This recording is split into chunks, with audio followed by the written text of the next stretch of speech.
In 17 years at Southington High School, Dr. Robert Lehr was honored with both state and national Athletic Director of the Year awards.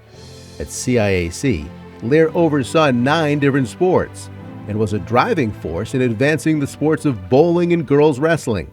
Additionally, Bob's dedicated stewardship of Connecticut's Spirit of Sport Award produced multiple section honorees and 2 National Spirit of Sport recipients.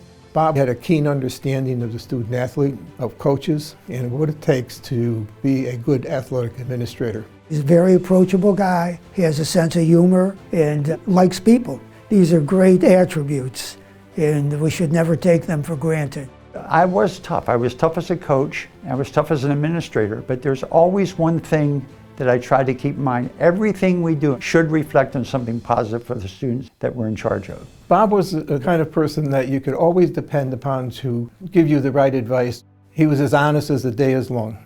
Bob was an associate AD at Yale. He came to us with as many credentials as anyone could ever have hoped for at the high school level. Bob was what he said he was on paper: dedicated, knowledgeable, committed to kids.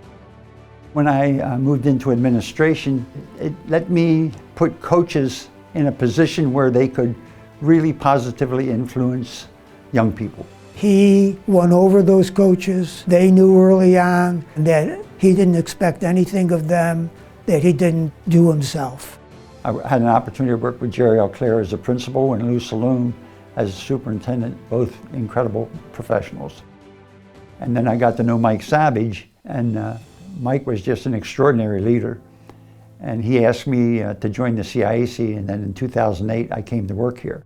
His experience and background allowed him to come to CIAC and add a dimension that we did not have, to expand things that we were doing here to improve the athletic programs at high schools.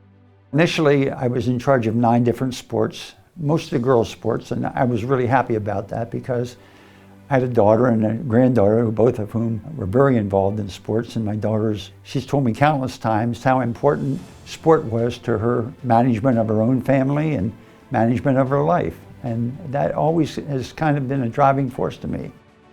I had an opportunity to start an early season girls volleyball tournament. So it gave us an opportunity to have a good marriage between volleyball on the interscholastic level and volleyball on the club level. In many states, that's a divisive issue. It is not in our state.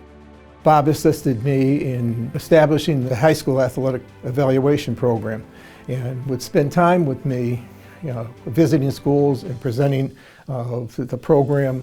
And he's all in. Bob is all in.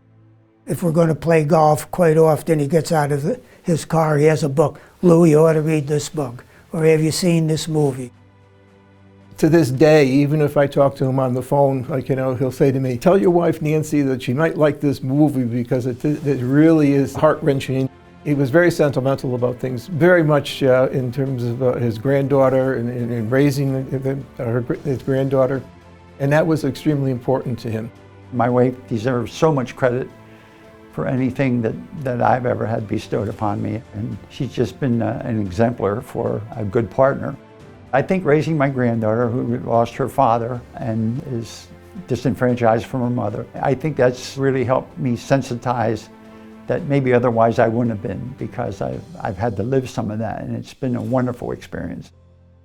Never did I have any vision that I would be invited to be a member of the Hall of Honor. To me, the highlight of a career that I hope was, for the most part, well spent.